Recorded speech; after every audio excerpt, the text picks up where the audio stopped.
La TVT au cœur de l'information.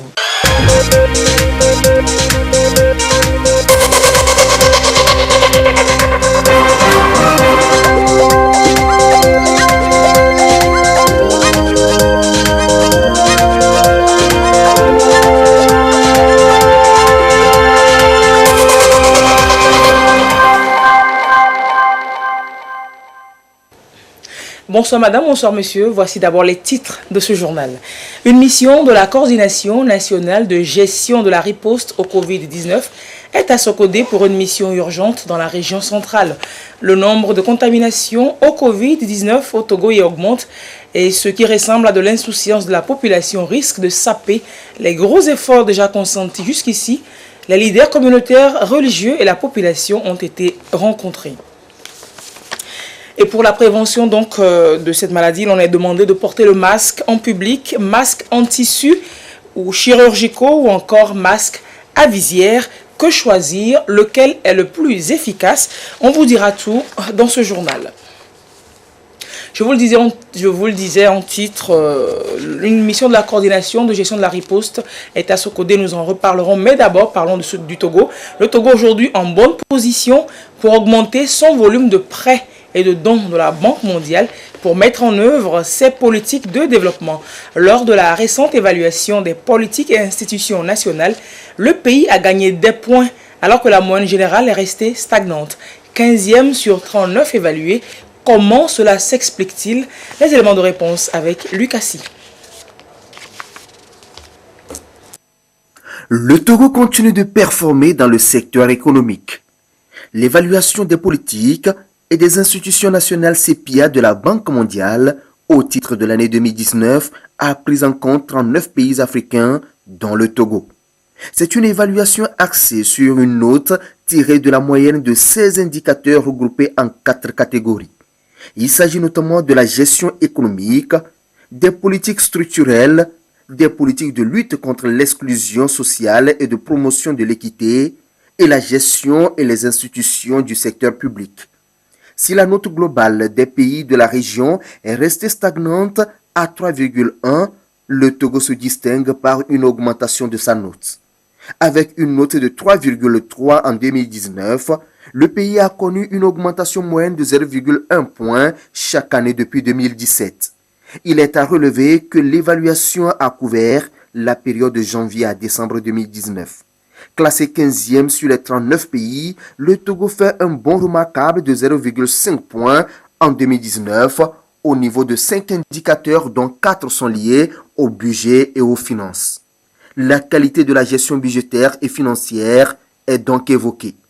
Cela s'explique par un budget global et crédible en rapport avec les priorités en matière de politique, d'efficacité des systèmes de gestion financière, permettant de veiller à ce que le budget soit mis en œuvre comme prévu et de façon contrôlée et prévisible. Le respect des délais et la prévision dans la présentation des rapports comptables sur les dépenses publiques sont à ajouter. Les dépenses extra-budgétaires ont été considérablement réduites et l'accès du public à l'information a été amélioré grâce à la publication en temps réel des rapports trimestriels sur l'exécution du budget et les opérations financières du gouvernement. La note de ce critère est donc passée de 2,5 en 2018 à 3 points en 2019. Ce progrès du pays lui permet désormais d'augmenter son volume de prêts concessionnels et des dons de la Banque mondiale pour la mise en œuvre de ses politiques de développement. De 2018 à 2019, le Togo est le seul pays à augmenter sa note en obtenant 3,5 points en 2019 contre 3 en 2018 au niveau de l'efficience de la mobilisation des recettes. Le pays est hissé au rang de grand réformateur avec des avancées dans des domaines politiques. On parle de la fiscalité. L'assiette fiscale a été élargie avec l'introduction d'un nouveau code des impôts, la création d'un compte unique dédié au paiement des crédits de TVA et la généralisation du taux légal de TVA à 18%. Outre la mise en place d'un système unique d'identification des contribuables pour faciliter les contrôles internes et lutter contre la corruption dans le domaine de l'administration fiscale, L'instauration de la téléprocédure a été encouragée pour réduire les coûts de mise en conformité des contribuables pour faciliter les déclarations d'impôts volontaires. Les services cadastraux ont été modernisés et les bases de données douanières et fiscales nationales harmonisées. Ces mesures ont permis de réduire de 57 heures le temps nécessaire pour se conformer aux obligations fiscales, de diminuer les exonérations fiscales de 3,5 à 1,8% du PIB et d'augmenter le nombre de contribuables de 23,6%. Au niveau de l'indicateur équité dans l'utilisation des ressources publiques, le Togo passe de 3,5 points en 2018 à 4 en 2019. Seuls le Mali et le Togo ont pu enregistrer une hausse de notes dans cet indicateur. La note du secteur financier togolais a aussi augmenté de 2,5 à 3 points. L'égalité de sexe. C'est l'un des secteurs où le pays a également performé. En 2019, il est le seul pays qui a enregistré une augmentation de notes relative à ce critère. Cela s'explique par le fait que le gouvernement ait promu l'égalité d'accès des hommes et femmes aux ressources productives et économiques. Il obtient alors une note de 3,5 contre une note de 3 points en 2018. Au même moment, la moyenne régionale pour le critère est de 3,2 points, laquelle est restée figée depuis 2014. C'est dans la même veine que le pays a gagné 40 places au classement Doing Business de la même année. Il occupe désormais la 97e place sur 190 pays examinés, ce qui fait de lui le premier réformateur en Afrique et le troisième dans le monde. Renseigner les pouvoirs publics sur l'impact des efforts déployés pour soutenir la croissance et lutter contre la pauvreté. C'est l'un des objectifs de l'évaluation CEPIA. Et les chiffres du Covid-19 ce jour au Togo, à ce jour donc du dimanche 23 août 2020, la situation de la pandémie au nouveau coronavirus se présente comme suit. Le nombre de cas confirmés est de 1277 de nouveaux cas. Depuis hier, le nombre de personnes guéries est de 970, 7 nouveaux guéris. Depuis hier, le nombre de cas actifs est de 340 et le nombre de décès est de 27. Le point est signé du communiqué du ministre de la Santé et de l'Hygiène publique, professeur Moustapha Mijiawa. 656 tests donc ont été effectués et 2 personnes donc sont positives. Il s'agit d'une femme de 30 ans ayant notion de contact résidant dans la préfecture de Tchamba et d'un homme de 75 ans confirmé parmi les suspects résidant à Sokodé. Le district sanitaire de Tchaoudjo tient le haut de la liste des contaminations au coronavirus au Togo, une situation inquiétante. Une mission de la coordination nationale de gestion de la riposte est dépêchée sur le terrain. Elle a déjà eu un tour d'échange avec population, leaders communautaires et religieux pour leur faire prendre la mesure de la chose. Compte rendu, Désiré Aloy. En 48 heures, Sokodé seul a enregistré 28 cas testés positifs à la Covid-19. C'est alarmant. Le chef de l'État, très préoccupé par cette flambée de la pandémie dans Tchaoudjo, a dépêché une équipe en tête, le coordonnateur national de gestion de la riposte de Covid-19, le colonel Mohamed Awalou Djibril. Cas d'urgence, il est question d'échanger avec les CVD, CDQ, associations, les leaders communautaires et religieux sur les causes. Le chef de l'État, président du comité de crise, nous a dépêché, en tant que coordonnateur, de venir évaluer ce qui se passe, mais aussi d'appuyer les activités en matière de soins, en matière d'infrastructure, en matière de personnel et aussi sensibiliser la population sur les causes de cette augmentation. La préoccupation des autorités, c'est travailler à tout prix à maîtriser le mal qui a rebondi pour cause du relâchement des mesures barrières. Tous les participants entendent redoubler de vigilance. Nous, les CDQ, nous avons pris l'engagement de lutter à côté du gouvernement pour écarter cette pandémie à Sokodé. Nous allons parler aux gens sur le lavage des mains et le port des masques et diminuer le nombre lors des mariages et des baptêmes. pour pouvoir limiter la maladie. Nous allons restituer cette réunion d'urgence à nos collègues et à leur tour aussi nous allons revenir aussi, nous allons aussi restituer la même réunion aux chefs de quartier de village de chaque canton. Nous allons associer aussi les imams et les oulémas de chaque canton. Tout le monde est porteur potentiel. Le coordonnateur national de gestion de la riposte appelle les populations de Tchaoudjo et par là de tout le pays à un comportement responsable pour ensemble faire entorse à la pandémie. Nous avons vu ces responsables religieux et ces chefs cantons pour partager l'information, la sensibilisation dans la population pour que tout le monde prenne au sérieux ce combat. Et nous sommes dans un circuit où les choses vont évoluer favorablement et nous espérons cela. Nous profitons une fois encore de l'occasion pour remercier le chef de l'État qui a mis tous ses moyens pour venir dans Tchaoudjo pour régler ce problème de flambée. C'est la deuxième fois que le chef de l'État, au cours de cette période de crise, dépêche une équipe d'urgence au chevet des populations de Sokodé pour soutenir l'équipe locale de riposte et sensibiliser les populations sur les mesures barrières, comportements responsables pour éviter le coronavirus. Vous le voyez, des masques ont été donc distribués aux populations. Le contexte cette année impose une célébration particulière, notamment des fêtes traditionnelles. L'avant-dernier week-end du mois d'août chez les Adja et V, dans le Moyen Mono, c'est Togui Ani qui est célébré. La fête cette année, circonscrite dans la cellule familiale, a pris par ailleurs des allures de sensibilisation contre le Covid-19. Pierre Sousoupo a suivi les cadres du milieu à Tado. Regardons. Il ne sort qu'une seule fois l'an. Mais pour cette année, le roi des Adja ne mettra pas pied dehors. La crise sanitaire est passée par là. Seuls les cadres du milieu, quelques-uns seulement, ont fait le déplacement du royaume pour symboliquement marquer la journée de leur fête de retrouvailles avec le roi. Alors, en lieu et place de la réjouissance populaire, on sensibilise les leaders communautaires sur la pandémie à coronavirus. Covid-19 est une réalité. Attention, danger. C'est le message que nous sommes venus passer. On a laissé au passage quelques vivres, mais le plus important, c'est de faire passer le message et que les gens comprennent bien qu'ils doivent prendre soin de leur vie. De porte à porte, le message est le même. Ne pas se lasser de respecter les mesures barrières. Et à travers les 6 cantons de la préfecture, on conscientise sur le mal de l'heure, mais aussi on exprime des actions de solidarité.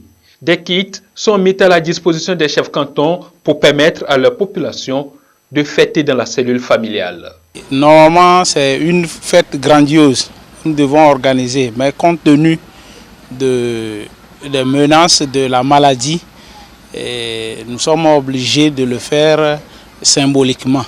Mais malgré tout ça, là, ils nous ont apporté des kits composés des bœufs, du vivre, le riz spécialement et des enveloppes pour que chacun dans son ménage puisse faire quelque chose pour marquer la journée.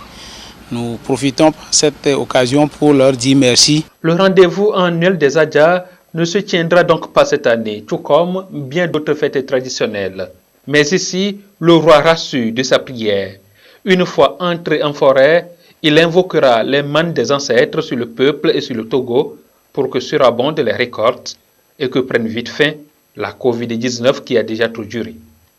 Le masque en tissu ou chirurgical est obligatoire au Togo dans les lieux publics fermés et en public généralement pour faire barrière au coronavirus. Mais il offre parfois et pour certaines personnes un certain inconfort. On croit donc trouver une alternative avec la visière composée d'écrans transparents en plexiglas ou feuilles en plastique, mais aussi efficace, la visière, pour faire barrage à la contamination au coronavirus. Les experts répondent dans ce sujet de Ulrich Améga, présenté par Sonia Aménipo.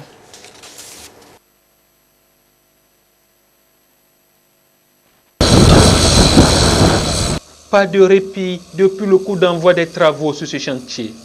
Petit Khoué et les localités environnantes dans le Moyen Mono. Le port de visière à la place du cache-nez pour se protéger du Covid-19 cela s'observe d'un peu partout. Dans la rue, à moto, comme en voiture, certains citoyens s'y adonnent. D'autres n'en trouvent pas d'importance. Moi, je préfère porter cache-nez. C'est ça que je préfère. Mais viser là, moi je vois que cache-nez protège plus que ça. C'est pas trop protectrice, c'est-à-dire, quel qu'en soit le cas, si quelqu'un tousse ou a le Covid-19, c'est clair, il peut l'avoir facilement. Ça ne protège pas. Mais le cache-nez, au contraire, c'est bien. Ça protège le nez, la bouche. C'est mieux que ce truc-là. Rodolphe, lui, est vendeur de visières et de cache-nez. Il sait faire la part des choses. La visière n'est pas un cache-nez. Soit tu mets la visière en plus du cache-nez, soit tu te contentes de ton cache-nez. Luxe au meilleur moyen de se protéger contre la contamination du Covid-19. Faut-il alors porter une visière ou un cache-nez? Des spécialistes apportent un éclairci. Elle doit être utilisée avec le masque. C'est une double protection, si l'on veut. Vous ne pouvez pas enlever la première protection et dire que vous protégez les autres. De même, la visière ne vous protège pas. Parce que quand je parle maintenant, je postillonne droit devant moi, mais latéralement et en dessous de moi. Donc je vous contamine si vous n'êtes pas à plus d'1 mètre. Donc c'est une fausse protection. Nous devons nous protéger par le masque. En évitant de distribuer le virus à l'autre, nous nous protégeons nous-mêmes. Et comme je dis, la paire de lunettes de soleil que vous avez n'empêche pas le soleil d'arriver sur vous. Et donc la visière ne peut en aucun cas s'utiliser sans le masque. C'est une fausse protection. Je ne recommande pas son utilisation. Les mesures de restriction sont certes revues ou allégées, mais la vigilance doit être toujours de mise. Le virus circule toujours. Respecter les mesures barrières. Quelles sont-elles? Nous allons le répéter. C'est le port du masque. Et respecter la distance d'au moins 1 mètre l'un de l'autre. Tousser en essayant de vraiment limiter la projection que je vais faire de mes postillons et éviter les grands groupes, éviter les attroupements, puisqu'on ne sait pas qui porte le virus. Il y a des gens qui sont les porteurs asymptomatiques, c'est la majorité des gens. Et ils ne sont pas malades, mais s'ils me donnent leur virus, moi je peux faire la forme grave et en mourir. La chose est tellement claire que nous pouvons faire l'effort de ne pas rentrer dans des cycles qui font que la situation sera ingérable. Nous devons tout faire individuellement et collectivement pour que ce soit encore canalisable. Donc, prenons les bonnes habitudes dès maintenant. À chacun d'en appeler donc à sa conscience pour en finir avec cette pandémie. Hors du Togo, c'est une force spéciale européenne destinée à soutenir Barkhane au Mali dans la lutte contre le terrorisme. La Task Force Takuba devra appuyer l'armée malienne en conseil, équipement et autres dans la zone des 3 frontières. Mais l'ennemi connu, le terrorisme, semble changer de front. Quels sont aujourd'hui les nouveaux défis sécuritaires auxquels cette force doit faire face au Sahel? Augustin Kossi nous en parle. Environ 1 mois après son lancement, la Task Force Takuba devra faire face à de nouveaux défis sécuritaires au Sahel. Cette force européenne est intégrée à Barkhane et accompagne l'armée malienne dans la lutte contre le terrorisme. Sa mission, conseiller et assister au combat des unités conventionnelles de l'armée malienne dans la zone dite des 3 frontières, le Mali, le Niger et le Burkina Faso. Elle a franchi sa première phase opérationnelle le 15 juillet dernier. Basée à Gao, au nord du Mali, elle appuie les armées nationales dans la lutte contre le terrorisme et les groupes armés dans la bande sahélo-sahélienne, ensemble avec les unités de Barkhane. Une fois lancée, de nouvelles menaces se pointent à l'horizon. La faction de Boko Haram qui impose un autre front au Tchad et au Niger. La délocalisation des menaces terroristes en dehors de la zone des 3 frontières Et ce, malgré l'adoption par la CEDEAO d'un plan d'action prioritaire 2020-2024 pour éradiquer le terrorisme dans l'espace communautaire. La mise à disposition du Mali, du Niger et du Burkina Faso d'un soutien en vue de la sécurisation des 3 frontières reste un défi, une situation qui risque de se compliquer par la persistance d'un second front dans la zone du lac Tchad, au Niger et au Nigeria, ce qui remet en cause les succès enregistrés jusque-là lors des précédentes opérations. Bien plus encore, l'extension des menaces terroristes en direction de la Côte d'Ivoire suite à l'attaque récente de Kafolo. À cela, on pourra ajouter l'attaque de Kouré au Niger. Il y a nécessité donc de renforcer les armées nationales afin de faire face efficacement aux menaces terroristes au moment où le Mali est en proie à une crise sociopolitique. La sécurité et la stabilité du Sahel en dépendent. Le président Ibrahim Boubacar Keïta est renversé par les militaires poutistes. Démission, coup d'État ou destitution du Sénégal au Niger, en passant par la Côte d'Ivoire et le Burkina Faso, les pays du bloc régional condamnent le coup de force militaire. La CEDEAO a jugé la situation très grave, exige le rétablissement immédiat de l'ordre constitutionnel et exclut le Mali de toutes les organisations de l'espace communautaire. La France a pris acte de la démission de Ibeka, autant la situation lui impose double problème. L'influence islamiste et le devenir de la force Barkhane au Sahel. Elle dit poursuivre 2 priorités, l'intérêt du peuple malien et la lutte contre le terrorisme. Les Nations Unies appellent les poutistes à revoir leur copie. L'ancien président Ibeka est toujours aux mains des poutistes. Une délégation des chefs d'État de la CEDEAO rencontre les poutistes et le président déchu en vue d'un retour à la normale. La junte au pouvoir promet une transition et remettre plus tard le pouvoir aux civils. Quoi qu'il en soit, le vin est tiré. Faudra-t-il le boire, le verre à moitié plein ou à moitié vide? Et une autre lutte mondialement menée, celle contre les changements climatiques et en Afrique précisément, la lutte contre l'avancée du désert et elle passe par le reboisement notamment. Vous voulez planter des arbres? Choisissez votre essence et l'ONG Graines de Vie pour un Togo vert vous en fournit gracieusement. L'ONG et sa pépinière sont basées à Kpalimé dans le Cloto. Bien de personnes bénéficient de son accompagnement et témoignent. Dossier Albertine Yakine. Peu connu du public togolais, des plants gratuits pour le couvert végétal est une offre d'accompagnement de l'ONG Graines de Vie. Basée à Kpalimé au village de Gomé-Koji, dans le Cloto, l'organisation exhorte la population à mettre en terre des essences végétales en vue de lutter contre la dégradation de l'écosystème. Kumakonda est vert, il faut que les autres milieux soient aussi verts. En janvier 2019, je suis allé à Madagascar me faire former et dans l'installation de la pépinière et comment gérer une forêt ou bien comment réhabiliter une forêt. J'ai fait 3 mois là-bas au Togo. J'ai commencé rapidement en avril 2019 et déjà en juillet 2019, j'ai eu la possibilité de partager mes premiers plans. J'ai choisi Kumakonda, j'ai fait la première pépinière comme une phase d'essai et j'ai fait en septembre 2019 jusqu'à juin 2020, 30 pépinières. Très vite, cette opportunité a été saisie par le directeur du CEG Agrippa dans le Cloto le 1er juin dernier. Nous manquons d'arbres dans la cour.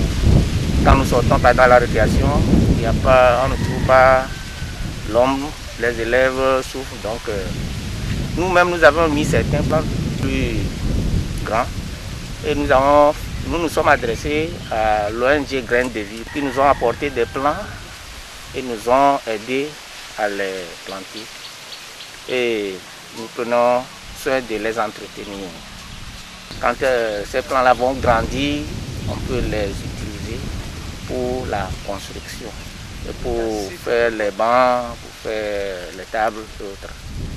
Le second bénéficiaire des plants, une autorité traditionnelle du village de Toomé, relate ici les bienfaits de l'arbre pour créer une forêt communautaire dans sa localité. La forêt crée une communauté qui se libère à travers des activités champêtres et génère des revenus. Elle apporte une bonne atmosphère et attire la pluie, d'où la fraîcheur. Mon rôle sera donc de sensibiliser mes administrés à protéger notre environnement. Les acteurs du dit projet accompagnent les bénéficiaires en matière d'entretien technique.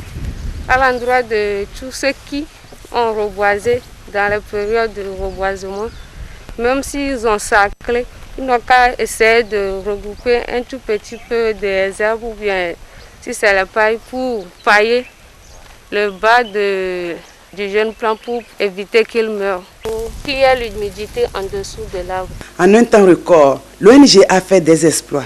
Mettre les pépinières à la portée des populations. J'essaie de multiplier partout, à Sotobois, à Djengré, Dapan, à Tapame, Soukori, Bassar, à Kabou, à Mango, Doti 1, et puis après je tourne même une pépinière au Bénin. L'arbre est un être vivant qui se nourrit, respire, grandit et se reproduit. À la croissance, l'étude des plants révèle que les plantes produisent la majeure partie de l'oxygène que nous consommons comme aliment ou que nous brûlons comme carburant. Également, les plantes produisent une panoplie de molécules utiles à l'homme comme usine naturelle et attirent la pluie. C'est dans cette optique que dans les perspectives, les acteurs de l'ONG Graines de Vie projettent augmenter le volume des pépinières de 2020 à 2021 à 1 million d'espèces végétales à raison de 50 000 par commune et à travers les 117 communes. Et parlons de salubrité publique d'assainissement. L'Agence nationale de salubrité publique passe à la sanction des maisons qui ont raccordé leurs fosses septiques et leurs puisards au caniveau public. Au-delà donc d'être illicites, ces branchements ont de gros impacts négatifs sur la santé. Des ménages ont donc ainsi été verbalisés dans les communes du Golfe 2 et 4. Compte rendu de cette sortie de la NASAP avec Ferdinand Awanya et Abidi Nyasingbe. Le phénomène devient de plus en plus inquiétant. Des caniveaux remplis d'eau usée de ménage, comme ceux-ci, on en trouve un peu partout à travers la ville. Des branchements illicites pour l'évacuation des déchets de douche et WC, faute de fosses septiques. Des dépotoirs sauvages par endroits en plein cœur de la ville. Des actes inciviques qui polluent l'environnement et exposent les riverains aux maladies. C'est vraiment déplorable et très inquiétant. Moi, j'ai ma boutique tout près ici et mes clients sont chaque fois dérangés par les odeurs que dégagent les caniveaux. Ces actes inciviques sont à bannir. Soucieux du bien-être de la population, le gouvernement a créé en 2013 une agence publique de salubrité. Et depuis, l'Agence nationale d'assainissement et de salubrité publique ANASAP veille au grain. L'ANASAP a été créée pour répondre aux soucis du gouvernement togolais de donner une nouvelle dimension aux questions d'assainissement et de salubrité publique dans la mesure où aujourd'hui, avec les 117 communes qui viennent d'être créées, il y a des activités qui dépassent je dirais, les moyens des communes qui viennent d'être mises en place. Ce qui permettra vraiment à ces mairies de libérer leurs ressources pour vraiment aller travailler sur d'autres pans d'activité au bénéfice de leur collectivité locale. De la mise en demeure au débranchement des dispositifs illicites, en passant par des verbalisations, autant de dispositions mises en place par l'ANASAP. Finalité, amener les uns et les autres à bien assainir leur cadre de vie pour un environnement sain et harmonieux. Dans le cadre de nos missions, nous recevons beaucoup de plaintes de la population par rapport aux odeurs nauséabondes dans les quartiers. Donc face à l'ampleur du phénomène, il était de bon ton qu'en tant qu'institution de l'État, nous puissions nous préoccuper de ce phénomène-là. Quand nous arrivons sur le terrain, selon la gravité de la situation, soit nous donnons des mises en demeure pour donner quand même encore du temps aux personnes incriminées de bien vouloir faire les débranchements. Maintenant, dans certains cas, si c'est des cas vraiment patents et graves, là, dans ces cas, on procède immédiatement au démantèlement de ces installations-là. C'est un appel à contribuer aux efforts de la NASAP et des communes pour rendre le cadre de vie assaini et agréable pour nous tous. Il en va de nous-mêmes, de notre santé et de celle de nos enfants. Outre son rôle de gardien de la propriété, la NASA fait la promotion de l'installation d'infrastructures et d'équipements appropriés en matière d'assainissement et de salubrité publique. Et l'on va finir en parlant de Covid-19, vous vous en doutez. Edem Soussoukpo nous rappelle une fois encore ce qu'il faut connaître de la maladie pour une meilleure prévention. Presque tous les pays du monde sont touchés par le nouveau coronavirus. Ce virulent virus se transmet d'homme à homme par voie aérienne au contact de sécrétions ou d'objets contaminés. La maladie est parfois mortelle. Elle cause des complications chez les sujets immunodéprimés qui doivent limiter nécessairement leur déplacement. Il faut alors se protéger et protéger les autres. La meilleure manière de se protéger est de se laver régulièrement les mains avec de l'eau et du savon.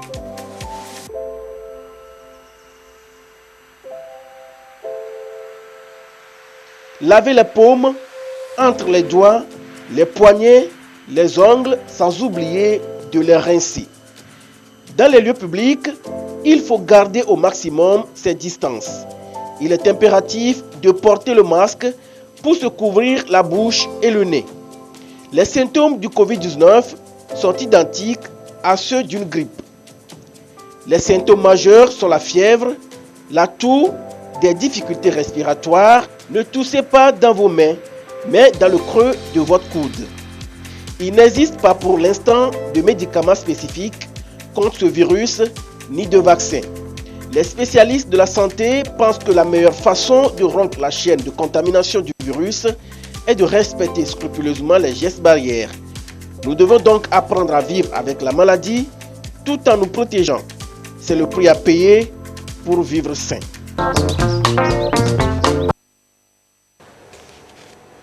Et c'est ce qui met fin à ce journal. Merci de l'avoir suivi. À 22h30, vous avez rendez-vous avec Yata Aratem pour l'édition de nuit. Au revoir et passez une très belle soirée, une belle semaine. À très bientôt.